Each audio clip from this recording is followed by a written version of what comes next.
ಅಶ್ವಿನಿಯನ್ನು ಯಾಕೆ ಬೆಂಬಲಿಸ್ತಾ ಇದೆ ಕರವೇ?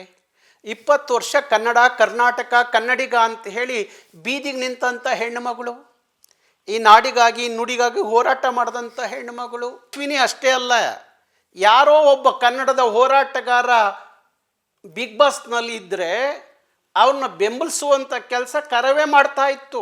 ನಾನು ನನ್ನ ಮಗನ ಮದುವೆಯೇ ಆಹ್ವಾನ ಪತ್ರಿಕೆ ಕೊಡೋಕ್ಕೆ ಸುದೀಪ್ ಮನೆಗೆ ಹೋದರೆ ಅದಕ್ಕೆ ಉಪ್ಪು ಖಾರ ಹಾಕಿ ಅದಕ್ಕಿನ್ನೇನೋ ಕತೆ ಕಟ್ಟಿ ಸೋಷಿಯಲ್ ಮೀಡಿಯಾದಲ್ಲಿ ಬಿಂಬಿಸ್ತಿರಲ್ಲ, ನಿಮಗೆ ನಾಚಿಕೆ ಆಗೋದಿಲ್ವಾ?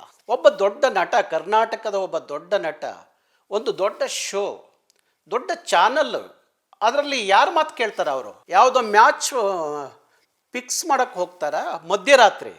ನಾನು ಹೋಗಿರೋದು 6 ಗಂಟೆಯಲ್ಲಿ ಅವ್ರ ಮನೆಗೆ ಇನ್ವಿಟೇಷನ್ ಕೊಡೋಕ್ಕೆ ಹೋದರೆ ಮಧ್ಯರಾತ್ರಿಲಿ ಹೋಗಿದ್ರಂತೆ ನಾರಾಯಣಗೌಡರು. ಎಂಥ ಸಮಾಜಕ್ಕೆ ಎಂಥ ಸಂದೇಶ ಕೊಡ್ತೀರಿ ನೀವು?